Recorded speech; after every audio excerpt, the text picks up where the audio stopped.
उत्तर प्रदेश में एक मुकाम हासिल किया, भारतीय जनता पार्टी के रथ को धसा दिया जमीन में। कोशिश है अगले साल बिहार के बाद उत्तर प्रदेश का नंबर है। अगर आपके फैसले आ गए तो हौसला मिलेगा उत्तर प्रदेश के नौजवानों को भी, जिन पर जुल्म हुआ है, जिन पर अत्याचार हुआ है, नौकरी मांगने वालों पर गोली चलाई गई है, इंसाफ मांगने वालों पर घर गिराए गए हैं।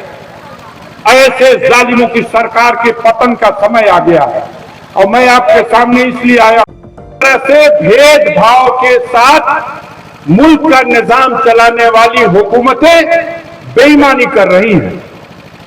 कमजोर के साथ, गरीब के साथ, पिछड़ी जात के लोगों के साथ, अल्पसंख्यकों के साथ, समाज के कमेरा वर्ग के लोगों के साथ मुट्ठी भर लोग हुकूमत में बैठ करके और मनमानी करने पे आमादा है। ऐसी स्थिति में इस मुल्क में एक परिवर्तन की जरूरत है। इस समय बिहार का जो चुनाव है, क्योंकि ये रिलेटेड है दिल्ली के इलेक्शन से भी, बिहार की ठुन्नी पर दिल्ली टिकी हुई है।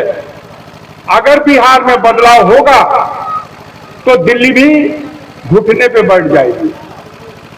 इसलिए बिहार के भाइयों, नौजवान साथियों, अपने मुस्तकबिल को सोचिए और एक मजबूत फैसला लीजिए और इस चुनाव में जो भी आपके जितनी भी सलाहियत है अपना वोट भी दीजिए और आसपास में जहां आपका असर है वहां के लोगों से बात कीजिए। हमने मालूम किया इस क्षेत्र के बहुत से लोग बंगाल में भी अपने रोजी रोजगार के सिलसिले में उनका आना जाना है, बहुत से लोग मुल्क के दूसरे हिस्से में भी हैं, लेकिन इस इलेक्शन के मौके पर एक एक करके सबको बुलाइए। ये इलेक्शन नहीं है, ये आपके वजूद को इस मुल्क में बरकरार रखने का एक इम्तिहान है। इसलिए अपना वोट जाया मत कीजिए। आपके वोट को काटने की साजिश के तहत SIR ला करके कि आप पहले साबित करो कि आप हिंदुस्तानी हो, ये कोशिश की गई, उसमें सफलता नहीं मिली, लेकिन कोशिश थी। हर तरह से कमजोर और गरीब लोगों को दबाने और सताने का प्रयास किया जा रहा है।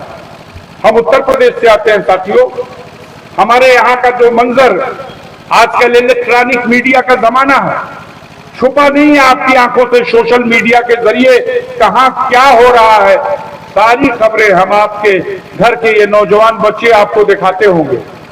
टीवी में देखिए, क्या इस मुल्क में कोई जमहूरियत की सरकार चल रही है? संविधान कुछ कहता है, सुप्रीम कोर्ट से आदेश आता है कि कोई इमारत नहीं गिराई जाएगी, और योगी का आदेश जाता है बुलडोज कर दो पूरे मोहल्ले को, पूरी बस्ती उजाड़ दी जाती है। अगर सुप्रीम कोर्ट का आदेश सरकार नहीं मान रही है, एक नहीं हजारों जगह ऐसा किया गया। हम लोग तो उत्तर प्रदेश के गाजीपुर के रहने वाले हैं। बाप दादा ने ब्रिटिश हुकूमत के खिलाफ संघर्ष किया। हमारे परिवार के 12 लोग हैं जिन्होंने स्वतंत्रता संग्राम आंदोलन में ब्रिटिश हुकूमत के खिलाफ बगावत की, जेल गए, सजाएं हुई, कोड़े खाए, यातनाएं सही, कुर्बानियां दी। संविधान कुछ कहता है, सुप्रीम कोर्ट से आदेश आता है कि कोई इमारत नहीं गिराई जाएगी, और योगी का आदेश जाता है बुलडोज कर दो पूरे मोहल्ले को, पूरी बस्ती उजाड़ दी जाती है। अगर सुप्रीम कोर्ट का आदेश सरकार नहीं मान रही है, एक नहीं हजारों जगह ऐसा किया गया। हम लोग तो उत्तर प्रदेश के गाजीपुर के रहने वाले हैं। बाप दादा ने ब्रिटिश हुकूमत के खिलाफ संघर्ष किया। हमारे परिवार के 12 लोग हैं जिन्होंने स्वतंत्रता संग्राम आंदोलन में ब्रिटिश हुकूमत के खिलाफ बगावत की, जेल गए, सजाएं हुई, कोड़े खाए, यातनाएं सही, कुर्बानियां दी। जब मुल्क आजाद हुआ तब सोचा गया था कि सबके साथ जिन लोगों ने लड़ाई में हिस्सा लिया है, मुल्क को आजाद कराने के लिए कुर्बानियां दी हैं, इस सरजमीन के हर बासिंदे के साथ इंसाफ होगा। लेकिन दुर्भाग्य की बात है, जो लोग उन दिनों अंग्रेजों की दलाली कर रहे थे, स्वतंत्रता संग्राम आंदोलन के दौरान, महात्मा गांधी के सहयोग आंदोलन के दौरान ये आरएसएस और बीजेपी के लोग, उस समय बीजेपी नहीं थी, जनसंघ के लोग, ये किनारे खड़े हो गए थे, इस आंदोलन में सहयोग नहीं किए। लेकिन आज हुकूमत में इक़्तिदार में आने के बाद जिन लोगों ने सर कटा दिए मुल्क के लिए, आज उनसे हिसाब मांगा जा रहा, आज उनके साथ बेइंसाफी की जा रही है। हमारे परिवार के साथ जो कुछ हुआ, दूर दराज से आपके नौजवानों ने टीवी में और देखा होगा, सोशल मीडिया पे, नुकसानों की भरपाई नहीं किया जा सकता, लेकिन एक सेकंड के लिए भी जुल्म के सामने हमने कभी सर नहीं झुकाया और उनके साथ पंजा लड़ा करके आज भी लड़ रहा हूं। नुकसान इतना जिसे गिना नहीं सकता, लेकिन उसके बावजूद आप जैसे बुजुर्गों की दुआओं का असर है जो ढाल बनी रहती है हमारे लिए। हम इस जालिम हुकूमत को उत्तर प्रदेश में मुंहतोड़ जवाब दे रहे हैं। अभी लोकसभा के चुनाव में 80 लोकसभा सीट है, पूरे हिंदुस्तान में सबसे ज्यादा लोकसभा की सीट अकेले 80 सीट है उत्तर प्रदेश में। बिहार में 40 है, 40 का दुगुना 80, और 80 में जहां भारतीय जनता पार्टी 65 पे थी, उसको 33 पे ला दिया गया। और यही समाजवादियों ने वहां समाजवादी पार्टी 37 सीटों पर जीतकर और सहयोगी दल 6 कांग्रेस को भी जिता करके उत्तर प्रदेश में एक मुकाम हासिल किया। भारतीय जनता पार्टी के रथ को धसा दिया सभी ने। कोशिश है अगले साल बिहार के बाद उत्तर प्रदेश का नंबर है।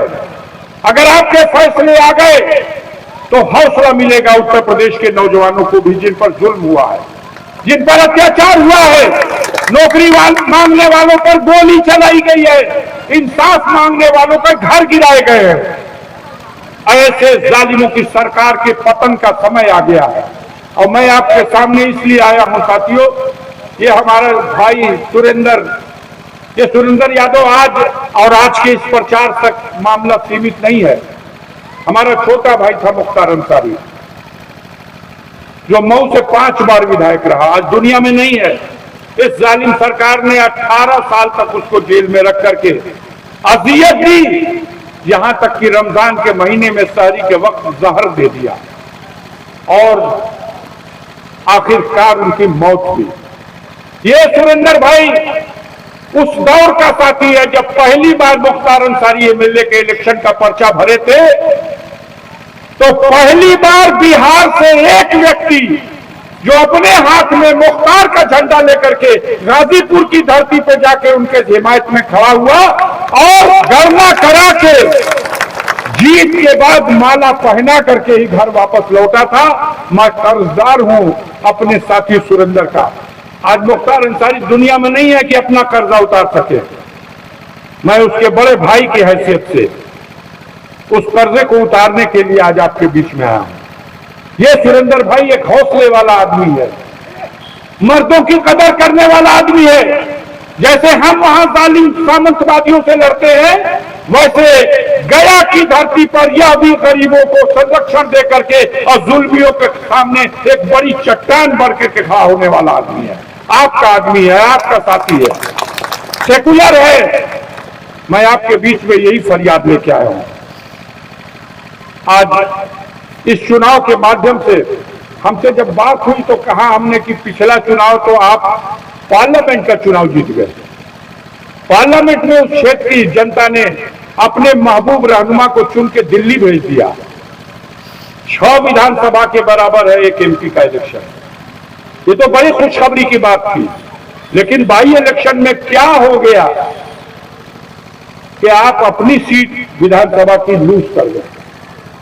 उस तारीख को, उस बदनुमा तारीख को मिटाने के लिए मैं आपके बीच में आया हूं और भाई सुरेंद्र के लिए झोली फैला के आपसे इस बात की भीख मांगता हूं।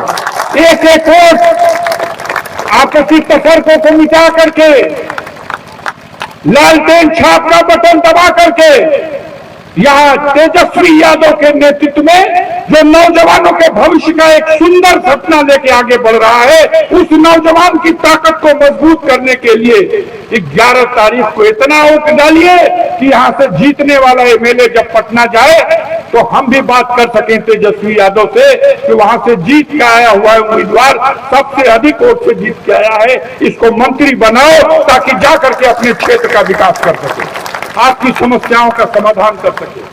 हम आपसे अपील करते हुए, गुजारिश करते हुए, ये चुनाव का वक्त है, अभी हम लोगों को 3-4 और प्रोग्राम